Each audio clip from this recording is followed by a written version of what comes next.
मेरा नाम आयशा है। मैं उन दिनों में एक अखबार के दफ्तर में काम करती थी। मैं अपने किसी काम की वजह से कोर्ट गई हुई थी। जब मुझे नगमाना मिली, वो निहायत खूबसूरत मगर बेहद खस्ता हाल थी। मैं तो उसको पहचान ही ना पाई। जब उसने अपना तारुफ कराया, मैं चौंक पड़ी। ये क्या हाल हो गया है तुम्हारा? जब तुम्हारी सुलेमान से शादी हुई थी तो तुम बड़ी खुश थी। हाँ, बहुत खुश थी, क्योंकि हमारी मोहब्बत की शादी थी। वो मुझे बहुत चाहते थे, हर हाल में अपनी दुल्हन बनाना चाहते थे। रिश्तेदारी भी तो थी, लेकिन वालिद साहब इस वजह से सुलेमान के रिश्ते पर राजी ना थे कि वो अमीर ना थे, उनकी तनख्वाह कम थी। अब वो समझते थे कि सुलेमान इतनी कलील आमदनी में उनकी बेटी को खुश नहीं रख सकेगा। ये अपनी छोटी छोटी खुशियों और ख्वाहिशों को पूरा करने को तरसती रह जाएगी। फिर भी सुलेमान का साथ मेरी किस्मत में लिखा था। उनके वालिदैन ने बिलाखिर मेरे अब्बू को राजी कर लिया और हमारी शादी हो गई। तुम तो जानती हो कि मैं उनसे शादी के बाद कितनी खुश थी। गुर्बत में बहुत सुकून था। हाँ, कभी कभार ये बात खनकती जरूर थी कि सुलेमान के पास ना अपना मकान है और ना गाड़ी और ना ही दीगर आसाइशें, तो जिंदगी तमाम उम्र इसी तरह हसरत भरी ही गुजरेगी। पहले पहल ऐसे ख्यालात आते थे। बाद में मैं अपनी किस्मत पर राजी हो गई, क्योंकि उन्हें मुझसे बहुत मोहब्बत थी। मैंने भी खुद को समझा लिया कि ख्वाहिशात को इंसान जिस कदर बढ़ाता है, वो उतनी ही बढ़ती जाती हैं। इंसान को इस दुनिया में दो वक्त की रोटी मिल जाए, मोहब्बत और सुकून भी हो, तो यही सब कुछ है। शोहर की ज्यादा दौलत भी बीवी की जिंदगी में परेशानियां ही लाती है। अच्छा, तो अब क्या हुआ है कि तुम मुझे यहाँ कोर्ट में नजर आ रही हो? अपने बेटे के लिए सरपरस्ती का केस दायर किया है। दरअसल मुझे सलमान ने तलाक दे दी है और बेटा अपने पास रख लिया है। ये क्या कह रही हो तुम? क्या कसूर था तुम्हारा जो उसने इतनी चाहत के बावजूद तुम्हें तलाक दे दी और बेटा भी तुमसे ले लिया है? वो कहने लगी, यहाँ कोर्ट में क्या बताऊं, कहीं बैठेंगे तो बात करूंगी। तो चलो मेरे साथ। मैंने कहा, शायद मैं तुम्हारी कुछ मदद कर सकूं।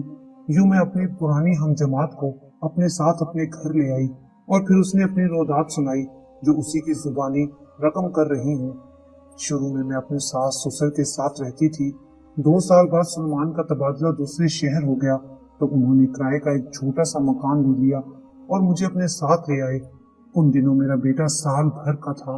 वो काम पर चले जाते और मैं मोहसिन की कलकारियों में गुम हो जाती। तन्हाई का एहसास ना होता। नए शहर आने पर यूं तो मैं खुश थी, लेकिन अब सुलेमान का हाथ मसीह तंग हो गया था।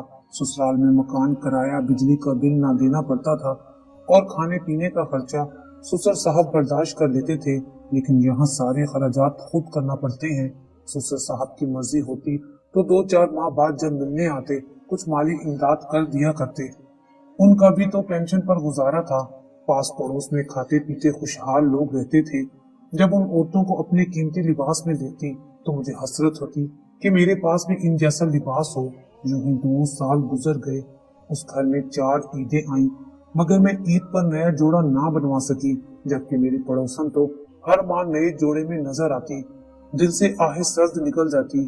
फिर सबर की आवाज देकर ख्वाहिशों को उसके सपुर्द कर देती। मेरी बदकिस्मती कि इस बार ईद से 15 रोज कबल मोहल्ले में एक कपड़ा बेचने वाला आया। हस्बे मामूल मोहल्ले की औरतें उसके गिर्द जमा हो गईं और कपड़े खरीदने लगी। मैंने जो आवाज सुनी, बेटे को गोद में उठाकर पड़ोस में चली गई। कपड़े वाला राबिया मेरे पड़ोसन के गेट के सामने बैठा था। उसने अपनी गठरी गेट के अंदर रखकर खोल दी थी। औरतें बड़े शौक से मुल्की और गैर मुल्की कपड़ा देख रही थीं। मैंने भी 1-2 जोड़े उठाकर देखे और उनका दाम पूछा, फिर उनको वापस रख दिया। जब औरतें कपड़ा खरीद चुकी तो मुझसे कहा, नगमाना, तुमने कुछ नहीं लिया, तुम भी कुछ तो लो। उस पर मेरे लबों से ठंडी आह निकल गई। मैं धीरे से बोली, एक जोड़ा लेना था, लेकिन पैसे नहीं बन रहे, ये कपड़े काफी महंगे हैं। मैंने ये बात कुछ इस तरह हसरत से कही कि कपड़े वाले के दिल पर इस जुमले ने काफी असर किया। सब औरतें राबिया के घर से निकलकर अपने घर चली गईं। आखिर में मैं अपने पड़ोसन के घर से निकली और अपने घर में आ गई। कपड़े वाले ने जो ही मुझे अपने गेट के अंदर दाखिल होते देखा, वो गठरी उठाकर मेरे दरवाजे पर चला आया। मैंने दरवाजा बंद नहीं किया था कि उसने खटखटाया। कौन है? ये कहते हुए मैंने एक दरवाजे को जरा सा खोल कर झांका इस ख्याल से कि यकीनन पड़ोसन होगी। गेट खोला तो ये देखकर मैं हैरान रह गई कि सामने कपड़ा बेचने वाला खड़ा था और उसके हाथ में वही दोनों जोड़े थे जो मैंने पसंद करके वापस रख दिए थे। सूट ले लो और तुम उधार कर लो, मैं तो इस मोहल्ले में आता रहता हूँ, दूसरे फेरे पर रकम आपसे ले लूंगा। इससे पहले कि मैं कुछ सोचती, उसने वो खूबसूरत जोड़े मुझे थमा दिए और चलता बना। जाते जाते कह गया कि मेरा नाम अब्दुल रहमान है। मैं परेशान थी कि ये कैसा व्यापारी है कि जान न पहचान और यूं एतबार करके कपड़े थमा गया है मुझे। फिर सोचा कि ये मुद्दत से इधर फेरे लगाता होगा, तभी उधार दे दिया कि कारोबारी लोगों का माल बेचने का ये भी एक तरीका होता है। बेशक कपड़ा मुझे पसंद आया था, लेकिन ये गैर मुल्की और खासा महंगा था। मैं इसकी कीमत चुकाने के काबिल ना थी। मैं इतना सारा कर्ज कहाँ से उतारूंगी। अब्दुल रहमान तो कपड़ों का बंडल उठाकर चला गया, मगर मुझे परेशानी में डाल गया। पहले तो मैंने ये जोड़े छुपा कर रखे, फिर एक रोज सोचा कि उधार का सुलेमान को बता ही दूं और जोड़े भी दिखा दूं। कब तक छुपा कर रखूंगी। फिर सोच में पड़ गई कि बता दिया तो कहीं वो बिगड़ ना जाए। मैं इसी सोच में ही थी कि राबिया आ गई। उसका शोहर टेलर मास्टर था, उसकी आमदनी खूब होती थी। सदर बाजार में उसकी बड़ी सी दुकान थी और उसने कई कारीगर रखे हुए थे। उनके वारे न्यारे थे। तभी तो राबिया को जिंदगी का ऐशो आराम मुयस्सर था। मुझे परेशान देखकर उसने पूछा, क्या बात है नगमाना, आज बहुत फिक्रमंद नजर आ रही हो। मैंने सारी बात बताकर कहा कि जोड़े तो मुझे पसंद हैं, लेकिन डर ये है कि कभी अब्दुल रहमान ने अचानक आकर उधार मांग लिया तो कहाँ से दूंगी। अरे भाई, जब आएगा तब देखी जाएगी, वो इतना बुरा आदमी नहीं है। फिलहाल जोड़े सिलवा लो। क्या तुम्हारा जी नहीं चाहता कि ईद पर नए कपड़े पहनो?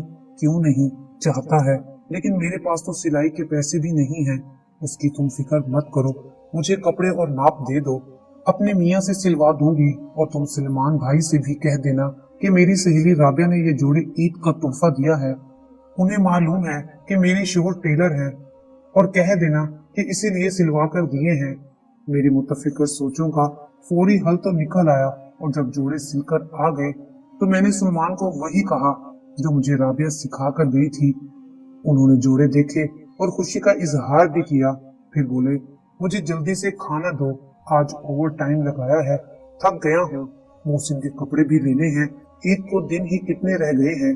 कुछ दिन बाद ईद भी आ गई। मैं जोड़े पहनकर ससुराल गई। अब्बू तो मुझे इतने खूबसूरत लिबास में देखकर खुश हो गए। मैंने राबिया को दुआ दी कि जिसके हौसला दिलाने से ये खुश नसीबी नसीब हुई थी। 3 माह गुजर गए। तब एक रोज अचानक अब्दुल रहमान आ गया। उसने दरवाजा बजाया। मैंने गेट खोला कि उसे माजरत करके पहले कर्ज के लिए मोहलत ले लूं। कि उसने कुछ सूट दिए और कहने लगा, ये रखिए, मैं पिछली गली में से होकर आता हूँ, वहां से भी पैसे लेने हैं। इससे पहले कि मैं कुछ कहती, वो फुर्ती से आगे निकल गया। मैंने जल्दी से कहा, ठहरो अब्दुल रहमान, पहले मेरी बात सुन लो। वो रुक गया। बंडल में बहुत खूबसूरत और कीमती कपड़ा था। ये किस लिए? आपके लिए। आप देखेंगे तो पसंद कर लेंगी।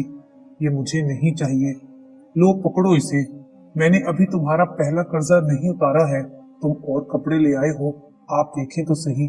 आपकी पड़ोसन ने भी लिए हैं। उसने मुझे मजीद बोलने का मौका ही नहीं दिया। जनाब, जब पैसे आए तब दे देना। मैं कब कहता हूँ कि अभी पैसे दे दे। ये कहकर वो चलता बना। इस बार उसने जल्दी दिखाई कि उसे रोकने का मौका ना मिला। मैं उसको तेजी से जाते देखती रह गई। अगर मैं गेट से निकलकर उसके पीछे जाती या बुलंद आवाज में रुकने का कहती, तब भी उसे रोक ना पाती। देखते ही देखते वो गली के इख्तिताम पर पहुंचकर मुड़ गया। अब क्या करूं? सोचा राबिया को बताती हूँ। तभी मैं सूट लेकर उसके घर चली गई और उसको बताया कि अभी पिछले जोड़ों के पैसे दिए ही नहीं, और वो चालाकी से दूसरे जोड़े भी दे गया है। अब बताओ क्या करूं? वो कहने लगी, पागल, तुम क्यों परेशान होती हो? वो तो तुम्हें अपनी मर्जी से दे गया है। खामोशी से ये कपड़ा रख लो, आ जाएगा तो वापस कर देना, नहीं आएगा तो सिलवा लेना। सिलाई तो तुम्हें मुफ्त पड़ती है ना, कर्ज भी उतर जाएगा। जोड़े सिलवा लो और पहन लो। सलमान भाई को बता देना कि मैंने दिए हैं, वो नाराज ना हो जाएंगे कि मुफ्त के कपड़े तुम क्यों ले लेती हो। उनसे कहना कि मेरी सहेली ने मुझे गिफ्ट दिए हैं, क्या मुझे कपड़े पहनने का हक नहीं है? मैंने चोरी तो नहीं किए और न डाका डाला है। बस और कुछ कहने की जरूरत नहीं है, ये बात राबिया मुझे सिखा गई। यूं कीमती और खूबसूरत कपड़े पहनने की ख्वाहिश में जमीर की आवाज दब गई। मैंने एक बार फिर शोहर से झूठ बोला। राबिया ने जोड़े सिलवा दिए और मैंने पहन लिए। अब मैं ये जोड़े पहनकर बड़ी शान से मोहल्ले की औरतों के सामने जाती और पड़ोसियों पर बर्तरी जतलाती कि मैं भी इस काबिल हूँ कि उन जैसा लिबास पहन सकती हूँ। वो भी मेरे कपड़ों की तारीफ करती थी। मुझे अहमियत और इज्जत मिले। 2 माह और गुजर गए। इस दौरान मैं और सुलेमान उनके वालिद की अयादत भी करके आ गए कि वो बीमार थे। राबिया ने बताया कि तुम्हारे पीछे अब्दुल रहमान आया था, हमने कुछ और जोड़े खरीदे, उसने तुम्हारा भी पूछा था। मैंने बताया कि तुम ससुराल गई हो। कर्ज के बारे में कुछ कहा था उसने? बिल्कुल नहीं, ऐसा कोई जिक्र उसने नहीं किया। इस वाक्य को भी 1 माह गुजर गया। एक रोज सुलेमान दफ्तर गए हुए थे। किसी ने दरवाजे पर दस्तक दी। मैंने पूछा कौन है? आने वाला चुप रहा, मगर चंद लम्हों बाद फिर दस्तक दी। कौन है? मैंने इस बार ऊंची आवाज से पूछा। अब्दुल रहमान। जवाब मिला। मैंने बगैर दरवाजा खोले ही पूछा, क्या कर्ज की रकम लेने आए हो? जवाब आया, नहीं नहीं, और तुम फिक्र ना करो, जब पैसे आए दे देना। अब दरवाजा खोलो, प्यास लगी है। मैंने गेट की छड़ी से देखा। उसके हाथ नजर आए जिनमें बहुत ही खूबसूरत कपड़ों का एक बंडल था। मैं समझ गई और दरवाजा ना खोला। एक दोबारा दस्तक देने के बाद उसने बंडल दीवार के ऊपर से घर के अंदर फेंक दिया, जो चारपाई पर जा गिरा और खुद चलता बना। मैं तो उसकी इस हरकत पर चकरा कर रह गई। आगे बढ़कर गेट खोला, लेकिन वो इतना आगे जा चुका था कि मेरे आवाज देने से लोग मुतवज्जह हो जाते। बदनामी के डर से मैं चुप रह गई। अब मेरा दिल धक धक करने लगा। पहली गलती की जो शोहर से पर्दा पोशी की, ये उसका खमियाजा था। अब क्या करूं? कुछ देर तक तो साकित खड़ी बंडल को घूरती रही, जैसे उसमें सांप बिच्छू बंद हो। फिर मैंने हिम्मत करके बंडल उठा लिया। इस बार एक जोड़ा कपड़े के अंदर गैर मुल्की परफ्यूम की शीशी और मसनूई जेवरात का एक हल्का मगर बहुत खूबसूरत सेट भी था। आंखें फाड़े मैं उन तमाम चीजों को तक ही रही थी, जैसे इस दुनिया का इन चीजों से कोई ताल्लुक ही ना हो। बेवकूफ से बेवकूफ औरत भी ऐसी बातों का मतलब समझ लेती है। ये अनायतें कोई गैर मर्द किसी औरत पर बिला वजह नहीं करता। इन नवाजिशों का कुछ न कुछ मतलब तो होता है। क्या ये फेरी वाला कपड़ा फरोश एक नजर देखकर मुझ पर फिरफ्ता हो गया था, या मुझे एक गरीब आदमी की बीवी जानकर तरस खाता था? मुझे ये सब थोड़ा बुरा लगा था। सोचा अब भी सुलेमान को सारी बात बताकर दिल का बोझ हल्का कर लूं और इस मुश्किल से छुटकारा पा लूं। मगर यकीन था कि ये बात सुनकर सुलेमान मुझे कभी माफ नहीं करेंगे और बात बिगड़ जाएगी। फिर सोचा कुछ नहीं होता, कौन सा उनको खबर होगी। मुझे तो मुफ्त में सूट मिल रहे हैं, पहले ऐंच कर लूं, फिर बाद में देखूंगी क्या करना है। वैसे भी राबिया ठीक कहती है, अब तो चुप रहने में ही आफियत है। कपड़े मैंने ना मांगे और ना चोरी किए, फिर क्यों खुद को मुजरिम समझती हूँ? मैंने खुद को तसल्ली दी। अब जहन एक नई जाविये से सोचने लगा था। बार बार ख्याल आता कि परफ्यूम की शीशी खोल कर देखूं तो सही कि कैसी खुशबू है इसकी। एक रोज मुझसे रहा ना गया। बंडल निकाला, कपड़े को खुद से लगाकर आईने में देखा। बहुत खूबसूरत कपड़ा था। फिर परफ्यूम की शीशी की खुशबू सूंघी और जेवर वाला सेट पहनकर काफी देर तक अपना अक्स आईने में देखती रही। औरत खुद पर काबू ना रख सके तो शैतान उसका साथी बन जाता है। ये शैतान ही था जो इन ममनुआ चीजों की जानिब मुझे रागिब कर रहा था। चंद दिन गुजरे कि मेरे ससुर साहब फिर से बीमार पड़ गए। सलमान ने कहा 3 दिन की छुट्टी आ रही है, जाकर अब्बा जी को देख कर आता हूँ। तुम यही रहो, वरना तुम लोगों का किराया भरना पड़ेगा। राबिया से कहना तुम्हारा ख्याल रखेगी। वो तो ये कहकर चले गए। सुलेमान को गए 3रा दिन था। उन्होंने चौथे दिन सुबह सवेरे आना था। वो बताकर गए थे कि मैं आते ही दफ्तर चला जाऊंगा, तुम मेरे कपड़े तैयार रखना। अचानक दरवाजे पर दस्तक हुई। इस बार दस्तक सुनकर मुझे खौफ महसूस नहीं हुआ। अगर अब्दुल रहमान भी है तो उसे कपड़ों का बंडल वापस करके कहूंगी कि अब ऐसा मत करना। कर्ज का तकाजा तो वो करता नहीं था। आपा सलीमा आएंगी तो उनसे कुछ रकम कर्ज लेकर इस आदमी के दस्तकों से जान छुड़वा लूंगी। ये सोचकर गेट की छड़ी से देखा। अंदाजा दुरुस्त था, वो वाकई अब्दुल रहमान ही था। क्या अब फिर कुछ देने आए हो? अपना वो बंडल ले जाओ जो तुमने दीवार से इधर फेंका था, और खबरदार आइंदा ऐसी हरकत ना करना। जो तुम समझ रहे हो। मैं उस तरह की औरत नहीं हूँ। अगर तुम्हारा कर्ज ना दे सकी तो अपनी बालियां दे दूंगी। मैं कुछ देने नहीं आया और ना ही कर्ज का तकाजा करने आया हूँ। परेशान मत हो, बस जरा देर के लिए मेरा यह सामान अपने घर रख लो। मुझे नजदीक ही कुछ काम है। मुझसे इतना बोझ लादे फिरा नहीं जाता। बहुत दूर से सफर करके गलियां गलियां घूमता रहा हूँ। तुम्हारे पड़ोसन के घर ताला पड़ा हुआ है, वरना वहीं रखवा देता। मैं बस घंटे बाद आकर इसको ले जाऊंगा। मैंने एक लम्हे को उसके चेहरे पर नजर डाली। वो गर्मी से बेहाल और पसीने में शराबूर था। धूप की शिद्दत से चेहरा टिमटमाया हुआ था। अगर थोड़ी देर के लिए उसका सामान रख लूं तो क्या हर्ज है। मैंने सोचा, सुलेमान को कल आना है, अच्छा रख दो। उसने सर से गठरी उतार कर मेरे घर की दहलीज पर रख दी। मैंने उसे गेट से अंदर किया और कुंडी लगा ली। लेकिन 1 घंटा गुजारना मेरे लिए आजाब था। मुझे यूं लग रहा था कि इस घर के अंदर कपड़ों के थान नहीं, बल्कि खुद अब्दुल रहमान है, जो अपने आप को बांध कर यहाँ छोड़ गया है। 1 घंटा गुजरा, दूसरा भी गुजर गया, वो ना आया। अब मेरा जी घबराने लगा। अगर वो ना आया तो मैं इस गठरी का क्या करूंगी, कहाँ छुपाऊंगी। खुदा करे वो आ जाए और ये ले जाए। शाम से जरा पहले वो आ ही गया। दस्तक सुनकर मैंने गहरी सांस ली, खुदा का शुक्र किया और गेट खोला। वो दूर का मुसाफिर मालूम होता था। गर्मी से वो हाँप रहा था। इससे पहले कि मैं कुछ कहती, वो खुद ही गोया हुआ। माफ करना, मुझे देर हो गई। मैंने गठरी को पूरी कुवत लगाकर उसकी तरफ कर दिया कि गेट ही से उठा ले। तभी उसने थूक निकलकर कहा, सख्त प्यास लगी है, 1 गिलास पानी मिल जाएगा। मैंने उसकी हालत देखी, उसकी कर्जदारी थी। अच्छा, अभी लाती हूँ, ये कहकर मैं बरामदे में गई, जहाँ कूलर रखा था। साथ ही मेज पर रखी शरबत की बोतल नजर आ गई। पानी भरते हुए ख्याल आया, अगर इसमें थोड़ा सा शरबत डाल दूं तो क्या हर्ज है। एक शख्स धूप में सफर करता आया है और प्यासा है। ये ख्याल आते ही मेरे हाथ खुद ब खुद शरबत की बोतल की तरफ गए। जब मैं ग्लास लेकर गेट तक आई तो देखा कि वो गेट के अंदर आ चुका है और अपनी गठरी पर बैठा हुआ है। तभी मैंने जल्दी से उसे गिलास थमा दिया ताकि जल्दी से शरबत पीकर वो चला जाए। उसने घटाघट शरबत पी लिया तो ख्याल आया, अच्छा होता मैं एक जग बना लेती। इस तरह मैं ज्यादा गरीब तो ना हो जाती। साफ लग रहा था कि अभी प्यास बाकी है। मुझे अफसोस तो हुआ, मगर अफसोस को झटक दिया और कहा, अब्दुल रहमान, तुम क्यों मुझे परेशान करते हो, जबकि मैंने कहा है कि मैं कर्ज पर खरीदारी नहीं करती और तुम जबरदस्ती मुझे कर्जदार बनाते जा रहे हो। अपना बंडल ले जाओ और अब आइंदा ऐसा मत करना। नहीं, मैं कपड़े वापस नहीं लूंगा। अगर तुम मेरा एहसान उतारना चाहती हो तो उन पैसों के बदले मुझे खाना खिला दो, मुझे सख्त भूख लगी है। उसने आजिज़ी से कहा। लम्हा भर को सोचा, घर में सालन मौजूद था और 2 रोटियां भी मैंने अपने लिए बनाई थी, मगर खाई नहीं थी।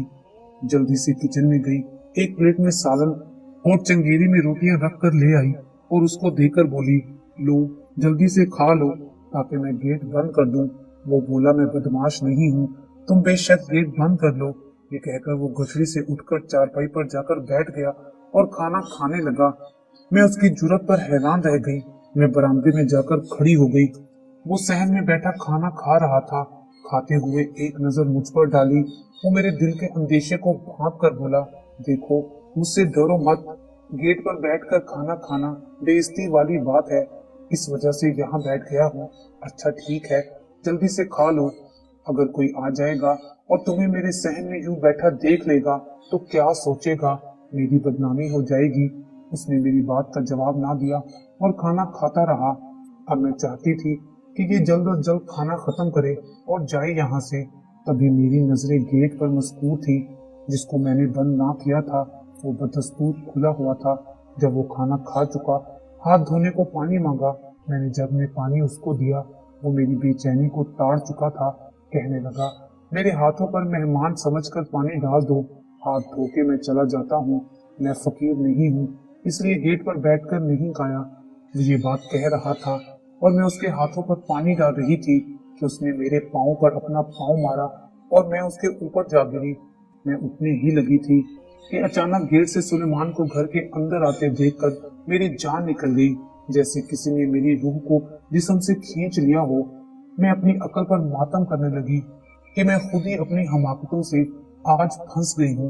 एक अजनबी के साथ इस हालत में देखकर सुलेमान की आंखों में खून उतर आया था। उसने गठरी को लात मारकर गेट से बाहर कर दिया। उसको गजबनाक देखकर अब्दुल रहमान ने जल्दी से मेरे घर से बाहर निकल जाने में आफियत जानी। मेरा खून खुश्क हो चुका था। मैं जहाँ खड़ी थी वहीं जमकर रह गई थी। सांस लेना भूल चुकी थी और अब मेरे कदम जमीन में गड़े थे। कौन लगता है तुम्हारा ये कपड़े वाला? तभी कहूँ कि सहेलियां कैसे इतनी मेहरबान हो गईं कि कीमती जोड़े सिलवा सिलवा कर तुम्हें दे देती हैं। मैं खुद न जानती थी कि ये कौन था, कहाँ से आता था और क्यों लालच में आकर मैंने ऐसा किया। मैं हसरत ज़दा जरूर थी मगर बच्ची तो हरगिज ना थी। मैं तो समझता था कि औरत काबिल एहतराम होती है, बीवी का भी एक मुकद्दस रिश्ता होता है।